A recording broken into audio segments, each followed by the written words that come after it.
ناظرین، دنیا میں جب کسی کو کوئی بیماری لگتی ہے تو اکثر لوگ گھبرا جاتے ہیں، پریشان ہو جاتے ہیں، رونے لگتے ہیں، زبان پر شکوہ شکایت لے آتے ہیں اور لوگوں سے کہتے رہتے ہیں یہ میرے ساتھ کیا ہو گیا، اور یوں ہی رب کی بارگاہ میں کہتے ہیں یا اللہ یہ ہمارے ساتھ کیا ہو گیا۔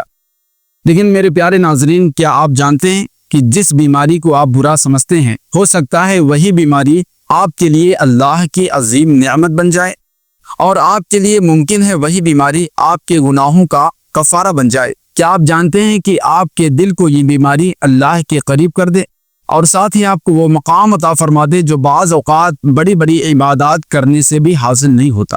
آج کی اس ویڈیو میں ہم آپ کو 3 ایسی بیماریوں کے بارے میں بتانے والے ہیں جسے دنیا والے برا سمجھتے ہیں، مگر حقیقت یہ ہے کہ یہ بیماریاں اللہ تبارک و تعالیٰ کی چھپی ہوئی نعمتیں ہیں۔ دوستوں، ان بیماریوں سے اللہ تبارک و تعالیٰ کی رحمت نصیب ہوتی ہے اور یہ گناہوں کی معافی کا ذریعہ بھی بن جاتی ہے۔ ناظرین، آگے بڑھنے سے پہلے آپ سے گزارش ہے کہ اگر آپ نے ہمارے اس چینل کو سبسکرائب نہیں کیا تو ابھی اس چینل کو سبسکرائب کر لیں۔ اسی طرح کی اسلامی اور معلوماتی ویڈیو اس چینل سے نشر ہوتی رہتی ہیں۔ تو ناظرین، آئیے جانتے ہیں وہ کون کون سی 3 بیماریاں ہیں۔ پہلے نمبر پر ہے ہلکا بخار ہونا، یعنی ہلکا بخار اگر آپ کو ہے تب تو یہ اللہ کی عظیم نعمتوں میں سے ایک نعمت ہے، مگر اگر آپ کو بخار بڑھتا ہی جا رہا ہے، اس کی شدت زیادہ ہو گئی ہے، تو آپ کو چاہیے کہ کسی ڈاکٹر کے پاس جائیں اور اس کا علاج کرائیں، اچھے سے ٹریٹمنٹ کروائیں۔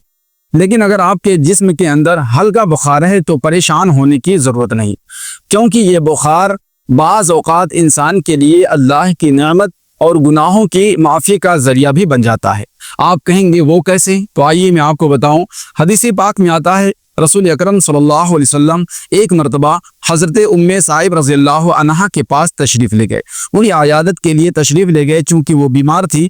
پیارے آقا صلی اللہ تعالیٰ علیہ وسلم نے دیکھا کہ وہ بستر پر ہیں اور وہ کانپ رہی ہیں۔ آپ صلی اللہ علیہ وسلم نے فرمایا کہ اے ام سائب تمہیں کیا ہوا ہے؟ انہوں نے عرض کیا یا رسول اللہ مجھے بخار آ گیا ہے، اور ساتھ میں یہ بھی کہا کہ اللہ بخار میں برکت نہ کرے۔ تو حضور اکرم صلی اللہ علیہ وسلم نے فرمایا بخار کو برا نہ کہو اے ام سائب، کیونکہ یہ انسان کے گناہوں کو اس طرح دور کر دیتا ہے جیسے بھٹی لوہے کے میل کو صاف کر دیتی ہے۔ ماشاءاللہ۔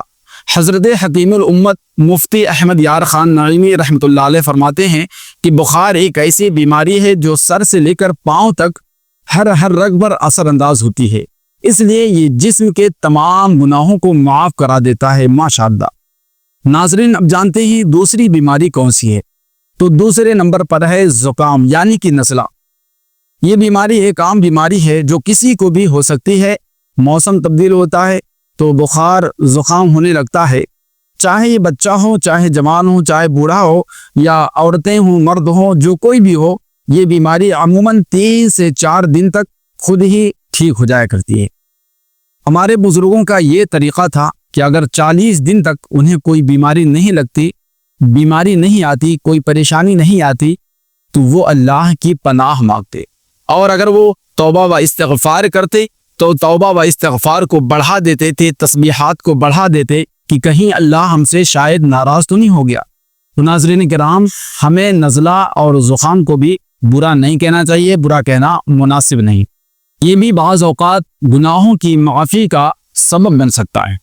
ناظرین، اب جانتے ہیں کہ تیسرے نمبر پہ کون سی بیماری ہے۔ تو تیسرے نمبر پر ہے سر میں درد کا ہونا۔ سر درد یہ ایک عام بیماری ہے جو کبھی بھی ہو سکتی ہے۔ کچھ لوگوں کو آدھے سر میں درد ہوتا ہے جسے مائیگرین کہتے ہیں، اور کچھ کو پورے سر میں۔ یہ تکلیف انسان کو سخت پریشان کر دیتی ہے، سخت پریشان کل لمحات ہوتے ہیں، یہاں تک کہ انسان کسی سے بات کرنے سے بھی کتراتا ہے، بچتا ہے، چونکہ تکلیف ایسی ہوتی ہے۔ یہ بھی عام طور پر خود ہی ٹھیک ہو جاتی ہے یا ہلکی دوا سے ختم ہو جاتی ہے۔ اگر ایسا نہیں ہوتا تو آپ کو دوا و علاج کی ضرورت ہوتی ہے اور دوا کرانے کی ضرورت ہو سکتی ہے، لیکن اسے بھی ہمیں برا نہیں کہنا چاہیے، کیونکہ یہ بھی گناہوں کی بخشش اور اللہ کی رحمت کا ذریعہ بن سکتی ہے۔ تو ناظرین، پس ان 3 بیماریوں کو ہمارے پیارے نبی صلی اللہ تعالی علیہ وسلم اور ہمارے بزرگوں نے برا کہنے سے منع فرمایا ہے، کیونکہ یہ گناہوں کی مغفرت کا سبب بنتی ہے اور انسان کو اللہ کی رحمت کے قریب کر دیتی ہے۔ اللہ تبارک و تعالیٰ کی بارگاہ میں دعا ہے مولا تعالیٰ ہمیں سمجھ عطا فرمائے اور ہر حال میں ہمیں اس کا شکر ادا کرنے والا بنائے۔ اگر یہ باتیں آپ کو اچھی لگی ہوں تو دوسروں تک ضرور پہنچائے تاکہ ان کو بھی اس کا فائدہ ہو۔ اور ہاں، اگر آپ نے اس ویڈیو کو لائک نہیں کیا تو لائک ضرور کریں۔ امید کرتے ہیں کہ آپ کو یہ تمام باتیں سمجھ آ گئی ہوں گی۔ دیجیے مجھے اجازت۔ السلام علیکم ورحمۃ اللہ وبرکاتہ۔